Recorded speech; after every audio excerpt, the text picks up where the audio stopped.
We bring in Alicia Hughes from Blood Horse Magazine and bloodhorse.com. Alicia, thanks for coming on the program tonight. How are things going? Thanks again for having me on. I guess we got to finish out the trifecta of this, right? We only bring the best on behind the mic, Alicia, so absolutely. There's no question about it.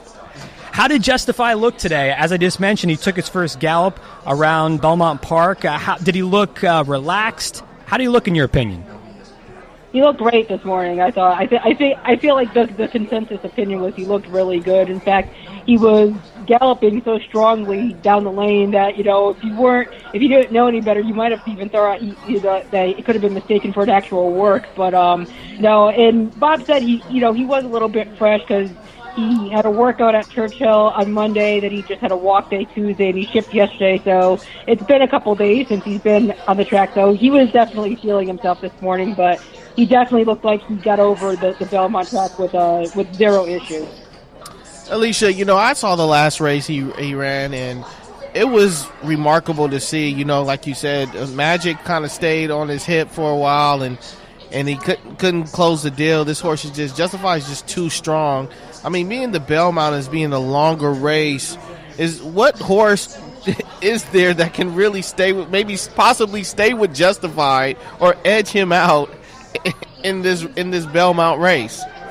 Well, I think, if there's, the biggest X factor with the Belmont Stakes in general is that early pace. Contrary to popular belief, a lot of people think that, well, it's a mile and a half, it's a long race, closers do well. Closers actually do not have a great history in this race just for the simple nature of if you're going to close, you have to have some pretty honest fractions to close into, and you're just typically not going to get that fast fractions going a mile and a half. They're just not going to go that fast early when they're running for that long. So that being said, I feel like a couple horses who might be X factors in this race might be Noble Indy, one of Todd Fletcher's horses. It sounds like he's probably going to send early and try to take it to Justify to keep him honest early. And so and Todd has a great history in this race. He's won it 3 times. He's finished second in the race 5 times. This is really his wheelhouse. He knows how to get these horses ready for this 5-week turnaround for the Belmont Stakes. So I think Noble Indy's one to watch. I also think his stablemate Vino Rosso is one to watch as well, because I think if Noble Indy sends and tries to go after Justify, he might kind of pace-wise try to help set things up for Vino Rosso to come from off the pace. Do you think Gronkowski can have a big impact on Saturday? You want to talk about an X factor, he's it, because we just don't know. This is going to be his first start in North America. It's going to be his first start on dirt. It's going to be his first time running beyond a mile. So who knows how good this horse he is and what he can do. I did talk to Chad Brown this morning, and Chad is not one to just throw horses into a spot for the sake of putting him in there. He's not going to just do it to embarrass himself. And he said, since he's had the horse for about a month now, that he has really impressed him. He's a big, stout, good-looking horse. He's a very impressive horse to see from a physical standpoint.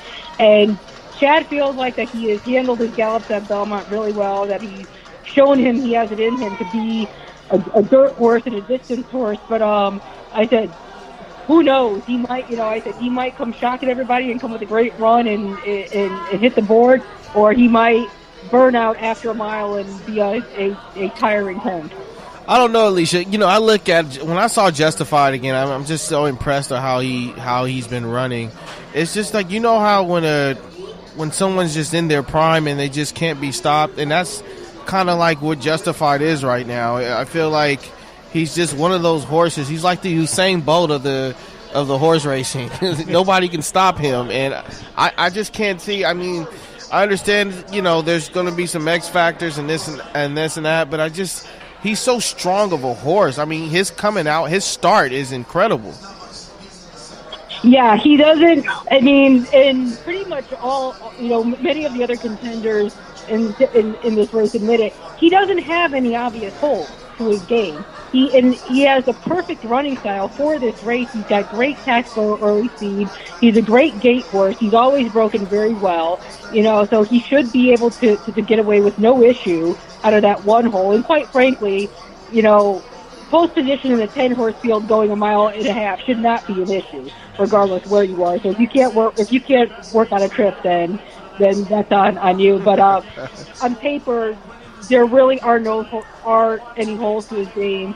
And if he shows up and he runs his race and he's as good as he's looked in recent weeks, this is his race to lose. So we had a downpour at the Derby back in May, Alicia. We had fog set in during the Preakness a couple of weeks ago.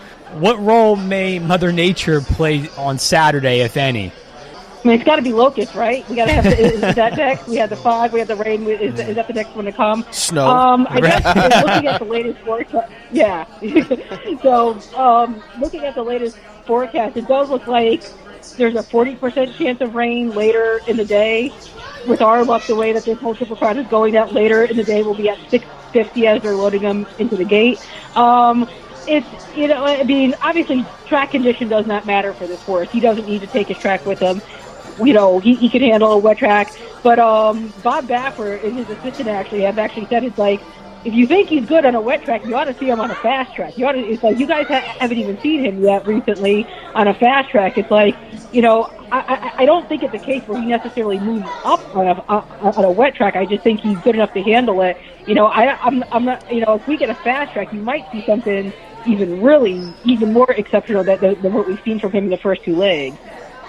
You wrote a great piece on bloodhorse.com, Alicia, about trainer Dale Romans and how he saved a woman from choking. What can you tell us about this story? That actually is a story that got posted from the Niver Notes team.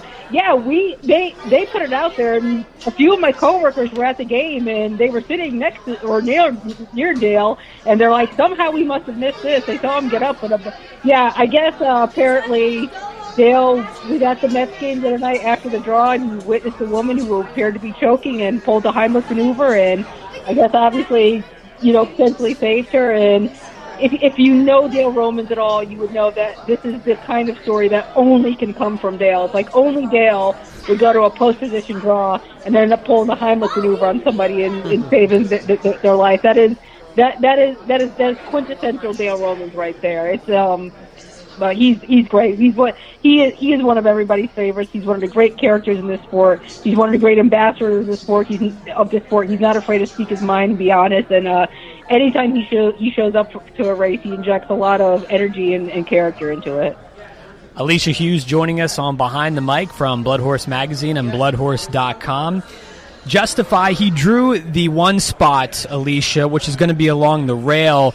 Historically, that's not always favorable. Do you think it's going to matter to Justify? And is there maybe some concern that the run so far by Justify, his win at the Derby and his win at the Preakness, was a little more fortunate bounces, if you will, than him just being able to go out and thoroughly win those races? Are they a little concerned that maybe he was fortunate in the first couple of races? And obviously this is the true test here, being the longest of the 3 Triple Crown races at the Belmont. How do you see these different things shaking out as far as him getting the tough draw at the one spot, and then also the previous races? He's probably going to need to run his best race here, that goes without saying. With all that combined, how does that fare for this horse? I definitely don't think his Derby and Preakness were him getting fortunate runs. In the Derby, he chased a pretty hot pace. And if you go back and you look back at that Derby and you look at the horses who were in that first flight up chasing that pace, the only 2 horses who did not back up were him and Good Magic. Everybody else who was up in that top group, or the top 4 or 5, they all backed up off of those fractions. So for him to go chase that early, that fast fractions over that track, and still draw off and win clear, like I said, he was able to make his own luck there. And same thing with the Preakness.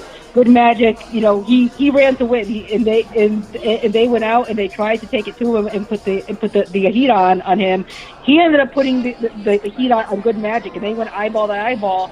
And again, he still had enough in reserve to hold on late. And there was some contact in that race too. Obviously it was very hard to see with the fog, but those 2 were bumping on each other too. So you have to consider that as well, as far as how much that might have taken out of them. So he overcame contact. He overcame having that horse try to eyeball him. He's a horse who can make his own luck. He is not a horse who is dependent on a race scenario like that. He's not a closer or somebody who needs fractions, who needs this, who needs that. He can make his own luck, which is why he's been as good as he is.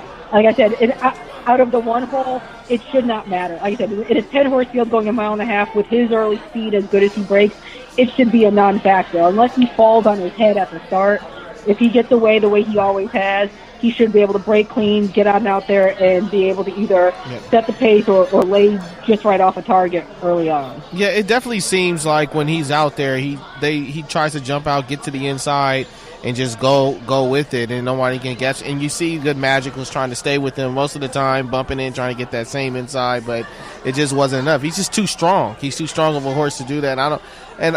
I mean, unless, to me, the way I look at it, unless these other horses, they can get out on him on the start and kind of have their inside and kind of keep them on the outside, they may have a shot, but I still doubt it. Like, it's his to lose, in other words. Yeah, pretty much. Who's the most underrated horse in this race, Alicia? That's a good question. I think Tenfold might be, and I think he's kind of, I feel like Hoffberg. I don't want to say over. I was surprised to see Hoffberg as a 92-second choice, and I'm not saying he's not talented, but on paper, he's a maiden winner. He made a good run in the Derby, but he was, he was well beaten. He came from well back, which is not the style you want to have for the Belmont. I'm not sure why Hoffberg was deemed the second choice, but I do feel like Tenfold is one who, he had a very nice run in the Preakness. He too is a pretty lightly horse race. He didn't race as a 2-year-old, and he's one that Steve Asmussen has always thought, with more time and more maturity, he's going to get better. And he was right there closing at the end of the Preakness, and he's got the pedigree that is absolutely tailor-made for this race and for this distance. And I feel like I said, I'm not saying he's going to be justified, but I would definitely, if you're looking for a horse who's going to be definitely in the mix for second and third, I think Tenfold is that horse who's going to give a very good account of himself.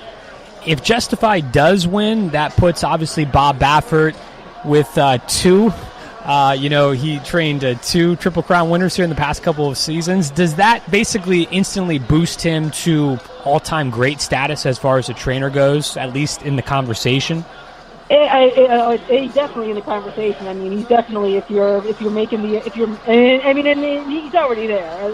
Regardless of what happens Saturday, no one can argue with Bob Baffert's accomplishments. And if you're making a Mount Rushmore, you certainly got to consider carving his white-haired self in there. He is definitely, people, you can always debate back and forth.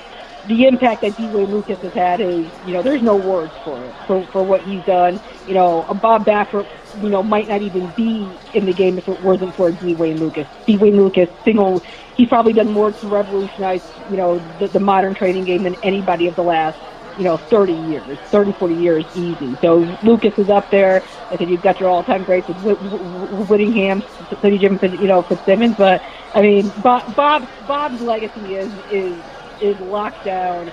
All he can do is further go higher into the rarefied air because he's already up there. Follow her on Twitter at BH_A Hughes, Alicia Hughes from Blood Horse Magazine, bloodhorse.com. I think we're all expecting another Triple Crown winner, and that's going to be pretty crazy because obviously 3 years ago, before American Pharoah did it back in 2015, it had been a very, very long time. So I think horse racing fans may get a little spoiled here, but don't want to jinx anything, though.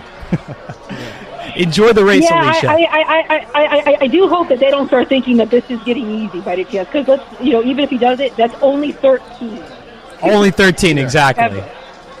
Yeah. Thanks, Alicia. We always appreciate your time. Enjoy the race on Saturday. Thanks again.